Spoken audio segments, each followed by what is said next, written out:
more lined up. I've got just off that. I wanna. You've been doing your features. You know, you're connecting all around the world now, and you're getting on the live stages now. Yeah. If there was anyone in the world that you could perform with on stage, your dream person that you would want to be on stage with, and you want to just shut down anything, shut down the show. Fair, it's got to be Drake. Drake, yeah. It's got to be Drake. It's got to be Drake. You can't go wrong with Drake. Nah, you can't go wrong with Drake. Whereabouts would it be? Whereabouts? Yeah. What's the biggest stage that you think you'd love to be on? What with Drizzy? With Drizzy. To be fair, I want to be on Wireless. Wireless, yeah. That's my aim, to be on Wireless. Okay. Yeah, I want to be on Wireless. That's big. That's Yeah. huge. That is really That's big. mad, man. That's good. And be ambitious, bro. Yeah, That's good. You can reach that. Yeah. So, would you say that Drake is one of your main like influences? Yeah, I'll say Drake's definitely there, but there's obviously you've got the new style rappers coming up as well, like Lil Weezy Vert. But I listen to like Krept and Conan. There's different because I do trap and gram as well. So it's just different influences. I try to listen to a lot of music so I can get some inspiration as well. So being obviously a big Drake fan as well, what do you think about the whole XXX Tentacion and the Drake thing that happened a couple months ago with the whole him catting his flow? Yeah.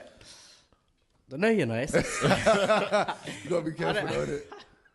I don't know. He's just it's true. You got to be careful. Do you think Drake catted his flow, or do you think? No, I just think he's just using I don't know. I don't think he catted his flow, but because it's all talk that Drake copied C-Biz flow as well. Yeah. So that's kind of I don't know. There's some truth in that, but it's it could be like an influential thing because obviously he's moving to the UK scene now. Definitely. That's 100% what it is. So he could be seeing C-Biz, seeing all the people, and because he's gonna sound similar to some of the UK artists we got here. True. Yeah, no, definitely. But it seems to happen with a lot of artists, obviously throughout the scene, and obviously more different people end up catting different people's flow. Yeah. And that, I realize that happens. Even Drake says it a lot. Like obviously a lot of people borrow his flow. Yeah. Do you know what I mean? So I think it's alright if Drake borrows somebody else's for a bit. There's nothing wrong with it. Yeah. So in terms of obviously you as an artist and you working towards your future, do you have any projects coming up? I'm actually due to release a mixtape before the end of this year. Oh, how coming exciting. called Work or Work.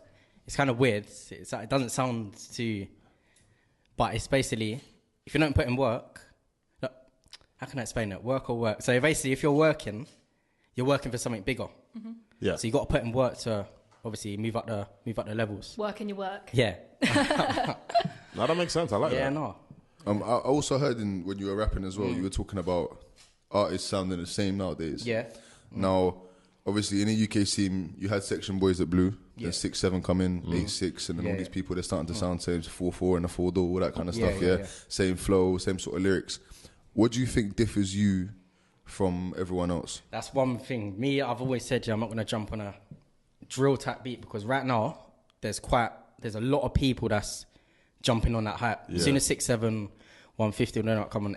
You see every rapper's trying to jump on that wave. Me, I'm trying to get my own sound. Good. Trying to get my own sound using different beats. I don't want to use drill beats.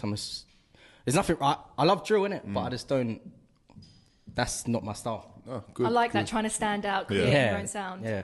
Because I think a lot of people get too drawn into the fact that it's very easy to go to. You can aspire to someone, but you can sort of get lost in that and copy them instead. Get lost in the sauce. Yeah. There you go. No. You're swimming and then you start drowning. So go from front crawl to backstroke to drowning. That's not good. It's a hardcore swimming analogy, you know. Hey, listen, I take swimming very seriously. I realised you do it. So I just want to throw it back. Like, how did you become into music? Like, is your family musical? No. I was working at when I was in 9 to 5. I was working in Haywards Heath. Okay. There was some guy that I used to chill with around there, and one of the people we knew, he had a studio, and it was like a professional studio. I was listening to it, I was thinking, I can actually do this. I want to jump onto this, but because I used to do it in high school. But then when I went to that studio, I was like, I need to start this back up. So you had like a little break. Yeah, and I thought, now I actually want to follow my dream. Yeah. And here you are today. Listen, I always say to you, bro, follow your dreams, man. That's the only thing that makes you happy, to be honest with you, man. Yeah, dreams. no, I would. A lot of people live for the 9 to 5s, and good on you. And I respect you lot 100%. But if you got dreams, you follow them. Follow them, man. Yeah, that's what makes you happy. Is there anything you would like to say to the public about following your dreams? Just go do what you got to do, really. I'm on Insta, Twitter, Snaggz, just everything really. So everything Snaggz. Do you want to spell it? So JAYSNAGGZ. You can make that into a rap, you know. Yeah, actually, could you know? The Snoop Doggy one, isn't it? No, but that's absolutely amazing. And you said that's on Twitter, Instagram, Insta, YouTube, Snapchat, everywhere. everything. Everything. Perfect. So yeah, that's kind of great. How was your live lobby experience? Yeah, no, I loved it. Digging it? Yeah, no. No, thanks for having me. Yeah, thank you for coming in. Hopefully we'll have you back in again. Yeah, no, 100%. Perfect. Definitely. Right, everyone, this is Snaggz, everybody. Bullet. Hey.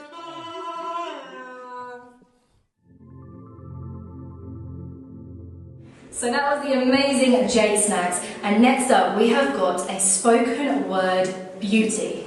And her name is Taylor Talks. Make sure you guys check her out because she is fire. So let's go check her out.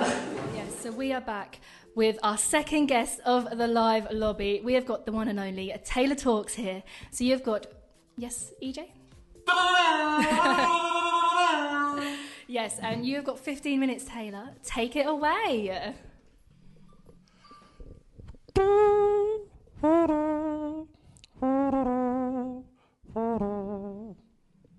So let me start by telling you that not everyone's in a gang.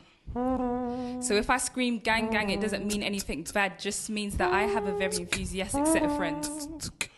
So please don't label us delinquents because you see us chilling on ends. Let me tell you a little bit about my hood.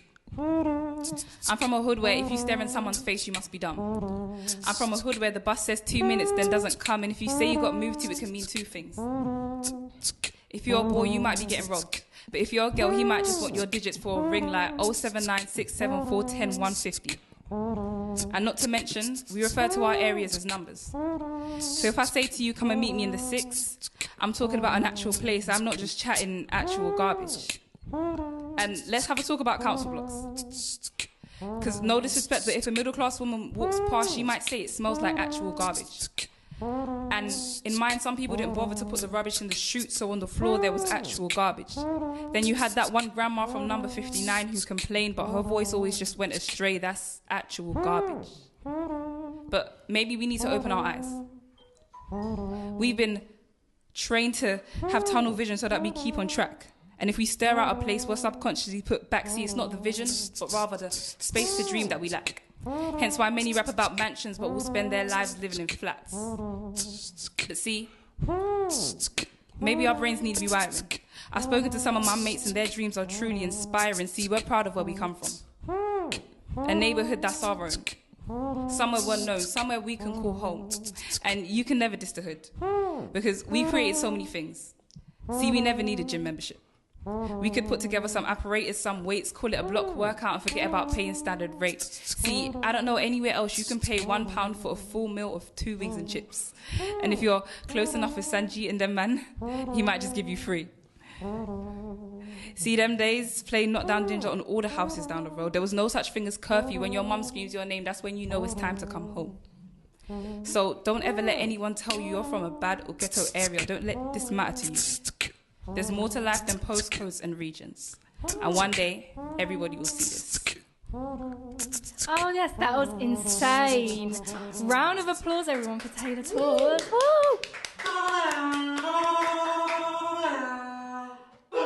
I'm literally blown away. That was absolutely amazing. I love that. Thank you. Is there another one you'd like to do, or is that... That's all. That is all. Oh, that was so good. Oh my goodness. Right. So Taylor, where does your name come from? Taylor Talks. So my surname is Taylor. Okay. And spoken word is a lot to do with talking, my voice, and everyone just says I talk a lot. So I might as well put it to use. Okay. So Taylor isn't your first name? No. Okay. What's your first name? Mabinti. Oh, that's so pretty. I'm not gonna lie, though, that was a brave question. I was thinking about that. Yeah. Government name. Let the world know. So how did you start spoken word and like where did it come about? So I go to a youth group and there we do like loads of talent things, loads of singing, acting, dancing. And one time somebody asked me to write something randomly just to perform. And then it kind of just started from there. I wrote something and it was all right. And then someone was like, oh my gosh, you should perform. And then I continued writing. And then I got the chance to perform somewhere, and it just went from there.